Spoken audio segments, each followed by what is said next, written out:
శంకరాచార్యుల వారి మోహముద్గర అంటే భజగోవిందం యొక్క శ్లోక సంపుటి వీడియోను ఈ వీడియో డిస్క్రిప్షన్లో ఉంచుతున్నాను, వినండి. మొదటి శ్లోకంలో శంకరాచార్యుల వారు పాండిత్యము మరియు గెలుపులు ఓటములు కల ప్రాపంచిక వ్యవహారాలు మానసిక బాధల నుండి ముక్తినివ్వవు, కాబట్టి గోవిందుని అంటే విశ్వశక్తిని ఆరాధించమని చెప్తున్నారు, అంటే ధ్యానం చేయమని అంటున్నారు. ఇక 2వ శ్లోకం నుండి 7వ శ్లోకం వరకు వైరాగ్య భావనలు తెచ్చుకోవాలి అంటున్నాడు. ఎందుకంటే ధ్యాన ఫలితము పొందడానికి కృష్ణుడు చెప్పిన 2 పద్ధతులలో అభ్యాసముతో పాటు వైరాగ్యం కూడా ఒకటి. అందుకోసం ధనంపై అతి ఆశ వదిలి స్వశక్తిచే సంపాదించిన దానితో, అది ఎంత తక్కువ అయినా దానితోనే తృప్తి పడాలి అని, మరియు స్త్రీ శారీరక అందం చూసి మోహావేశం పొందవద్దు, అది మాంసపు ముద్దయేనని పదే పదే మనసులో అనుకోవాలి అంటున్నాడు. అలా ప్రపంచ అనుభవాలను తిరస్కరించడమే వైరాగ్యం. జీవితం చంచలం. అందరూ ముసలితనం, అనారోగ్యం, ఒంటరితనం, మానసిక బాధలు పడుతూనే ఉంటారు. శారీరక బలం, ధనబలం ఉంటేనే అందరికీ ఆ వ్యక్తిపై ప్రేమ ఉంటుంది. శరీరం కృషిస్తూ డబ్బు సంపాదన లేకపోతే ఎవరూ అతనిని పట్టించుకోరు.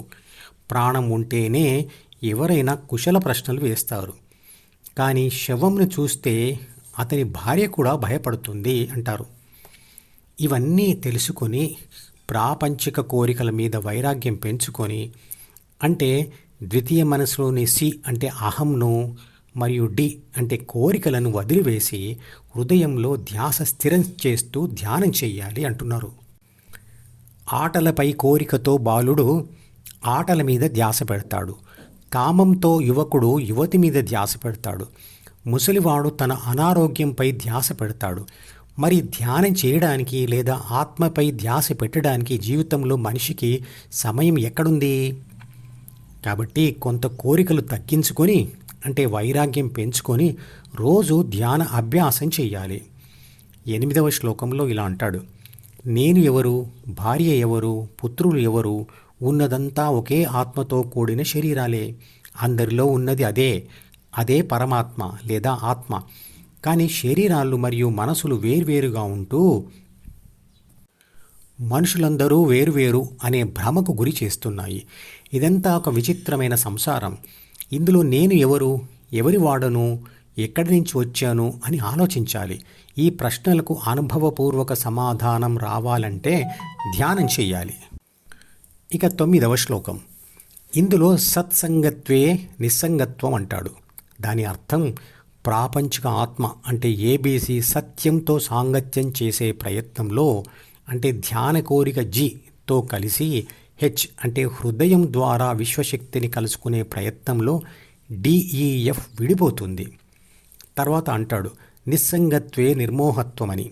అంటే ఏబీసీ డీని వదిలిపెట్టడం వల్ల అందులోని మోహం అంటే కోరికలు నశిస్తాయి అని.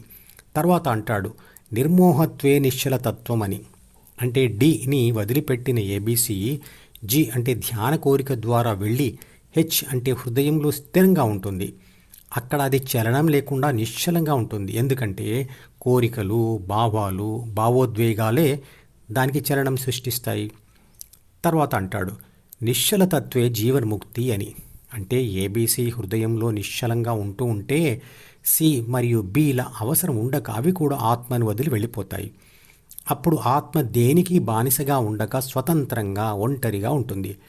అంటే అప్పుడు అది తనను తాను అనుభవిస్తుంది. అదే ఆత్మానుభవం లేదా ఆత్మజ్ఞానం. అది పొందినప్పుడు జీవితం నుంచే విముక్తి దొరుకుతుంది అంటాడు. 10వ శ్లోకంలో అంటాడు ఎలాగైతే నీరు ఎండితే చెరువు ఉండదో, అలాగే వయసు మళ్ళితే కామం ఉండదు, సంపద పోతే బంధువులు ఉండరు, ఆత్మ సాక్షాత్కారం జరిగితే ప్రపంచమే ఉండదు. ఏబీసీ జీహెచ్ దారిలో వెళ్ళాలంటే డిఈఎఫ్ దారిని విడిచిపెట్టాలి కదా. 11వ శ్లోకంలో అంటాడు ధనబలం, జనబలం మరియు యవ్వన బలం చూసుకొని గర్వపడవద్దు, వాటన్నిటినీ కాలం హరిస్తుంది.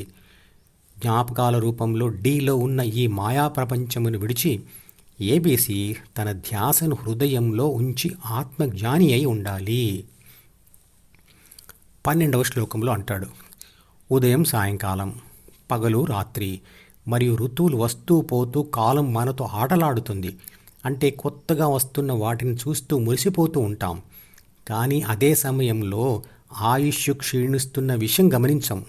అందువల్ల ప్రాపంచిక బంధాలపై మరియు కోరికలపై ఆశ తగ్గకుండా ఉంటుంది. ఇదే విషయాన్ని చెబుతున్న ఎక్కడో దూరాన కూర్చున్నావు, ఇక్కడి మా తలరాతలు రాస్తున్నావు అనే ఒక పాత సినిమా పాట ఉంది. అందులో పెరుగుతుంది వయసు అని అనుకుంటాము, కానీ తరుగుతుంది ఆయువు అని తెలుసుకోలేము అని ఆ పాట రచయిత అంటాడు. ఆ పాట లింకును ఈ వీడియో డిస్క్రిప్షన్లో ఉంచుతున్నాను, వినండి. 13వ శ్లోకం అర్థం. ఏబీసీ డీను విడిచిపెట్టడం వల్ల ఏర్పడిన ఆత్మజ్ఞానం ఒక్కటే బాహ్య సుఖాలపై చింతను విడిచేటట్టు చేస్తుంది. చిత్రపటంలో చూపించిన ఏబీసీ అంటే ప్రాపంచిక ఆత్మ డిఈఎఫ్ దారిని వదిలితేనే జీహెచ్ దారిలోకి రాగలదు. కాబట్టి ఈ విషయం తేలికగా అర్థమవుతుంది. దీని మిగతా భాగంను తర్వాత వీడియోలో వివరిస్తాను. ఈ ఛానల్కి సబ్స్క్రైబ్ చేస్తే మీకు మాత్రమే క్రమం తప్పకుండా అన్ని వీడియోలు చూసే అవకాశం ఉంటుంది. ఇతరులకు షేర్ చేస్తే మీ వల్ల వారికి కూడా ఈ వీడియోలు చూసే అవకాశం వస్తుంది. లైక్ చేస్తే యూట్యూబ్ మేనేజ్మెంట్ మరికొందరికి ఈ వీడియోలను చూసే అవకాశం ఇస్తుంది. మీరు సబ్స్క్రైబ్, షేర్ మరియు లైక్ కూడా చేస్తే ఎక్కువ మందికి ధ్యానం గురించి తెలిసి సనాతన ధర్మాన్ని వ్యాపింపచేసి దానిని కాపాడే ప్రయత్నం చేస్తారు. ధర్మో రక్షతి రక్షితః.